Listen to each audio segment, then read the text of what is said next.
A few moments later. Assalamualaikum warahmatullahi wabarakatuh. Kami dari kelompok 12 ingin menjelaskan hasil proyek bersuling kami, yaitu anggaran kas. Perkenalkan, nama saya Diralifana Jala Putri dengan rekan saya. Perkenalkan, nama saya Rizky Priyani. Perkenalkan, nama saya Tana Yustiani. Perkenalkan, nama saya Ruh Adina. Ini kami akan menjelaskan mengenai min-map, dasar-dasar penyusunan anggaran kas.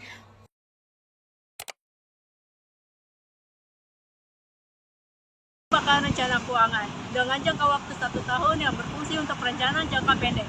Anggaran terdiri dari 4 komponen, yaitu 1. Rencana merupakan langkah awal yang melakukan tindakan yang akan dilakukan di masa depan untuk mencapai tujuan yang ditetapkan. 2. Meliputi semua kegiatan perusahaan. Anggaran harus mencakup semua kegiatan perusahaan dari yang paling sederhana sampai paling rumit. 3. Unit moneter. Anggaran selalu berkaitan dengan unit moneter sehingga dapat dilakukan aturan yang akan dilakukan kegiatan moneter ini yang bertujuan untuk menyampaikan kedudukan setiap unit perusahaan sehingga mudah untuk menganalisis dan membandingkan kegiatan. 4. Itu yang akan datang menunjukkan kapan anggaran dibuat atau ditafsirkan dan tindakan yang akan dilakukan perusahaan di masa yang akan datang.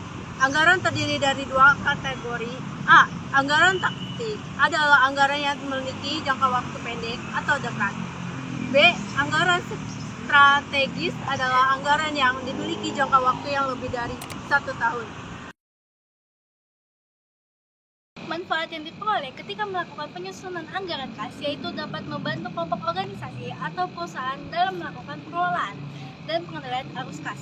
Secara jelas, manfaat dari anggaran kas antara lain. Yang pertama, membantu dalam merencanakan aliran kas masuk dan kas keluar sehingga perusahaan dapat menghindari kekurangan dana. Yang kedua, memungkinkan pengawasan dan pengendalian pengeluaran sesuai dengan rencana anggaran yang ditetapkan.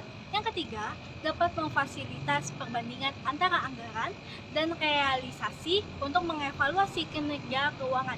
Yang keempat, memberikan informasi yang diperlukan untuk keputusan keuangan seperti investasi dan pengeluaran. Yang kelima, mengidentifikasi potensi masalah likuiditas sebelum terjadi. Yang keenam, simakkan penggunaan sumber daya dan memastikan pengelolaan kas yang optimal. Anggaran kas sangat penting untuk pengendalian keuangan baik di suatu perusahaan ataupun organisasi. Salah satu tujuan utamanya yaitu untuk memastikan bahwa semua sumber daya keuangan yang diperlukan telah diproyeksikan dengan akurat dan tersedia pada saat diperlukan. Anggaran kas juga merencanakan semua pengeluaran, baik untuk investasi, pembayaran kewajiban, operasional, atau biaya sehari-hari. Anggaran kas juga mempertimbangkan semuanya dengan cermat. Tujuan dari anggaran kas adalah memuat taksiran posisi kas pada akhir setiap periode operasi bulanan dan pemeliharaan. Seperti menunjukkan kelebihan atau kekurangan kas melalui periode tertentu, atau merencanakan jumlah kas yang dibutuhkan untuk pembayaran dan defisit agar mempertahui kapan pinjaman tersebut atau kewajiban lainnya harus dibayar. Faktor-faktor yang mempengaruhi anggaran kas. Yang pertama, kegiatan operasi. Kegiatan operasi merupakan aktivitas perusahaan yang bersifat rutin dan dilakukan terus-menerus untuk menghasilkan produk dan menjual produk. Berikut merupakan alur kegiatan operasi yang meliputi penerimaan kas dan pengeluaran kas. Untuk penerimaan kas biasanya diperoleh dari penjualan produk, pendapatan lain-lain, dan penerimaan piutang. Sedangkan pengeluaran kas biasanya digunakan untuk pembelian bahan baku. Bahan baku digunakan untuk memperoleh produk jadi sehingga siap dijual. Kemudian biaya tenaga kerja digunakan untuk membayar gaji dan upah pekerja. Dan yang terakhir yaitu biaya overhead pabrik. Biaya overhead pabrik ini biasanya yang berhubungan dengan pabrik. Misalnya pembayaran listrik pabrik, pemeliharaan mesin pabrik, dan sebagainya. Yang kedua, kegiatan investasi. Kegiatan investasi merupakan suatu kegiatan yang dapat meningkatkan dan menurunkan suatu aset pada periode tertentu. Dan berikut alur kegiatan investasi yang meliputi penerimaan kas dan pengeluaran kas. Penerimaan kas dalam kegiatan investasi diperoleh dari penjualan kendaraan, penjualan gedung, penjualan tanah, dan penjualan aktiva lainnya. Pengeluaran kas dalam kegiatan investasi digunakan untuk pembelian kendaraan, pembelian gedung, pembelian peralatan dan mesin, dan pembelian surat berharga. Yang ketiga, kegiatan pendanaan merupakan suatu kegiatan yang berkaitan dengan suatu modal usaha dan hutang perusahaan dengan upaya mendukung ketersediaan dana perusahaan. Berikut ini adalah alur kegiatan pendanaan yang meliputi penerimaan kas dan pengeluaran kas. Dalam kegiatan pendanaan, penerimaan kas meliputi penerbitan saham, penerbitan obligasi, dan kredit bank. Selanjutnya, untuk pengeluaran kas meliputi pembayaran dividen, pembayaran bunga, pelunasan obligasi, dan pelunasan hutang bank. Proses penyusunan anggaran kas dibagi menjadi beberapa tahapan, yaitu yang pertama, menyusun perkiraan pemasukan dan pengeluaran operasional perusahaan. Pada hal ini dapat diketahui apakah terjadi kekurangan kas berupa defisit atau kelebihan kas berupa surplus pada suatu perusahaan. Yang kedua, menyusun nilai perkiraan kebutuhan dana atau kredit dari bank atau sumber lainnya yang akan diperlukan untuk menutup kekurangan atau defisit. Yang ketiga, menyusun perkiraan secara keseluruhan penerimaan dan pengeluaran kas setelah adanya transaksi anggaran kas, yaitu gabungan antara transaksi operasional dan transaksi finansial yang menggambarkan perkiraan penerimaan kas secara menyeluruh. Berikut ini saya akan menjelaskan soal anggaran piutang dan anggaran kas. Kenapa sekaligus dengan anggaran piutang? Karena piutang jika sudah ditagih pasti akan menjadi kas, yang nantinya akan menjadi pasukan suatu perusahaan. Langsung saja pada soal ini terdapat informasi yaitu 1. Rencana penjualan. Rencana penjualan ini dibagi menjadi beberapa triwulan, yaitu triwulan 1, 2, 3, dan 4. Untuk triwulan 1 dibagi menjadi berapa bulan, Januari, Februari, Maret. Sedangkan untuk triwulan 2, 3, 4 langsung dijabarkan sesuai dengan jumlah triwulan yang ada. Selanjutnya ada beberapa informasi tambahan. A. Rencana penjualan sebesar 50% dilakukan secara tunai, sisanya kredit. B. Kerugian piutang tak tertagih sebesar 2%. Dan C. Penerima kas lain-lainnya triwulan 2 sebesar 2 juta dan triwulan 3 sebesar 3 juta. Yang D. Berbagai pengeluaran lainnya adalah sebagai berikut. 2. Saldo kas awal tahun 2.500.000. Ketiga, penerima kas lain-lain ada pada triwulan 2 dan 3. Keempat, berbagai pengeluaran lainnya berikut. A. Pembelian bahan baku. B. Pembayaran upah dan gaji. C. Pengembalian utang. D. Pembayaran dividen. Dan terakhir, macam-macam biaya lainnya. Itu merupakan beberapa informasi yang dimiliki oleh perusahaan atau PT Prima Asa. Dari informasi tadi kita diminta untuk membuat 6 hal. 1. Anggaran pengeluaran kas. 2. Anggaran pengumpulan piutang. 3. Anggaran penerima kas. 4. Anggaran pengeluaran kas. 5. Anggaran kas sementara.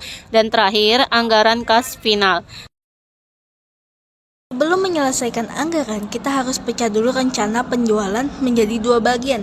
Yang pertama, kalikan masing-masing angka penjualan ini dengan 50% untuk penjualan tunai dan kredit. Yang kedua, kasus penjualan kredit dikurangi bad debt 2%. Bad debt yaitu piutang tak tertagih. Sebelum mencari piutang neto, kita hitung dulu bad debt nilainya berapa. Dihitung dengan mengalihkan penjualan kredit pada masing-masing bulan atau triwulan dikalikan dengan bad debt 2%. Nah, selanjutnya di bulan Januari penjualan kreditnya 1.750.000, yaitu dapat dari 3.500.000 dikali 50%. 1.750.000 dikali bad debt 2% hasilnya 35.000. Setelah hitung bad debt, kita mencari penjualan neto. Penjualan neto rumusnya penjualan kredit dikurang bad debt. Maka didapat piutang neto bulan Januari 1.715.000. Nah, hasil dari piutang neto akan dipakai untuk mencari anggaran pengumpulan piutang. Selanjutnya, anggaran piutang ada yang per bulan dan triwulan. Untuk per bulan, perhitungan persentasenya 60% pada penjualan 30%, 1 bulan berikutnya 10% pada 2 bulan berikutnya. Untuk triwulan persentase penjualan 20% pada triwulan berikutnya. Untuk bulan penjualan itu Januari sampai Maret, triwulan per bulan merupakan pengumpulan piutangnya. Untuk perhitungan anggaran piutang di bulan Januari, kita lihat netonya 1.715.000 dikali 60% dari perhitungan persentase per bulan. Jadi hasilnya adalah 1.029.000. Bulan Februari kita lihat netonya 1.837.500 dikali 30%, hasilnya 1.102.500. Kenapa persentasenya 30%? Karena 1 bulan penjualan adalah 30%, berarti bulan April dan Maret merupakan 2 bulan setelah Februari. Maka 2.205.000 dikali 10%, hasilnya 1.323.000. Untuk perhitungan triwulan kedua, kalau dilakukan pada bulan Maret, maka triwulan kedua termasuk bulan April dan Mei. Jika ditotal berarti menjadi 40%. 40% dari 2.205.000 adalah 882.000. Kemudian untuk triwulan 2 maka pengumpulan piutang 80% dan penjualan 20%, perhitungannya triwulan 2 5.880.000 dikali 80%, hasilnya 4.704.000. Triwulan 3 5.145.000 dikali 80%, hasilnya 4.116.000 sampai seterusnya. Jika sudah lengkap, tinggal jumlahkan pada masing-masing kolom. Oke, langsung saja di sini kita akan menjelaskan untuk penyelesaian anggaran penerimaan kas. Pada keterangan anggaran penerimaan kas ini ada piutang. Nah, piutang ini didapat dari total keseluruhan anggaran pengeluaran piutang pada bulan Januari. Untuk penjualan tunai sebesar 1.750.000 didapat dari anggaran pengeluaran kas pada bulan Januari. Untuk biaya lain-lain itu didapat dari penerimaan kas pada triwulan kedua dan triwulan ketiga sebesar 2 juta dan 3 juta. Langsung saja kita ke anggaran pengeluaran kas. Nah, di sini ada keterangan pembelian bahan baku. Nah, di bulan Januari ini terdapat biaya bahan baku yaitu sebesar 1.350.000. Ini didapat pada soal pembelian bahan baku bulan Januari ya. Untuk upah yaitu sebesar 1.170.000 didapat dari gaji dan upah di bulan Januari. Untuk pengeluaran hutang sebesar 3 juta didapat dari bulan Februari. Nah, untuk dividen yang harus dibayarkan itu didapat pada triwulan kedua sebesar 900.000, di bulan 3 sebesar 900.000. Untuk macam-macam biaya didapat dari bulan Januari sebesar 650.000, bulan Februari sebesar 450.000, dan Maret sebesar 800.000, serta pada triwulan 2, triwulan 3, dan triwulan 4 pada masing-masing triwulan sebesar 1.350.000. Ini semua terdapat pada soal. Setelah itu, anggaran pengeluaran kas ditotal semuanya per bulan dan triwulan, sehingga didapat pada bulan Januari sebesar 3.170.000, bulan Februari 4.350.000, bulan Maret 3.100.000, triwulan kedua 20.775.000, triwulan ketiga 8.700.000, triwulan keempat 7.875.000. Nah, selanjutnya untuk mengisi anggaran kas sementara, kita isi angkanya dari bulan Januari. Karena saldo akhir bulan Januari itu menjadi saldo awal bulan Februari. Saldo awal bulan Januari yaitu sebesar 2.500.000. Setelah itu, ada penerimaan dari bulan Januari dari total akhir anggaran penerimaan kas yaitu sebesar 2.779.000. Nah, untuk kas tersedia merupakan penjumlahan antara saldo awal dengan penerimaan. Untuk menghitung saldo akhir yaitu dengan cara kas yang tersedia dikurangi dengan pengeluaran. Begitu seterusnya. Nah, untuk keterangan di bulan Januari, saldo awalnya itu 2.500.000. Untuk penerimaan di bulan Januari 2.779.000. Untuk kas tersedia di bulan Januari 5.279.000. Ini didapat dari saldo awal ditambah dengan penerimaan. Nah, untuk pengeluaran di bulan Januari 3.170.000. Untuk saldo akhir 2.109.000 didapat dari pengurangan antara kas tersedia dengan pengeluaran. Begitu seterusnya. Nah, untuk anggaran pembayaran bunga, selanjutnya untuk anggaran pembayaran bunga, kita harus menghitung dulu untuk bunganya per bulan dan besarnya cicilan per bulan. Pada bulan April, kita itu meminjam sekitar 5 juta.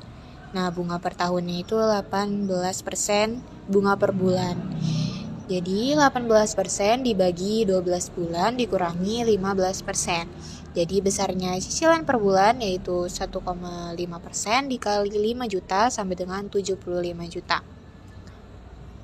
Maka anggaran pembayaran bunga untuk bulan Mei triwulan 2 yaitu sebesar 75.000. Bulan Juni 75.000, bulan Juli pada triwulan ketiga 75.000. Nah, angka ini itu sama antara dari bulan Mei sampai Desember pada triwulan 2 sampai dengan 4 angkanya sama untuk pembayaran bunganya. Langsung saja untuk anggaran kas final. Ini kita menyusun anggaran kas final yang terakhir. Angka-angka ini terdapat pada anggaran kas sementara. Cuma untuk anggaran kas final ini ada tambahan seperti hutang dan juga angsuran hutang. Anggaran kas final merupakan penyempurnaan anggaran kas sementara.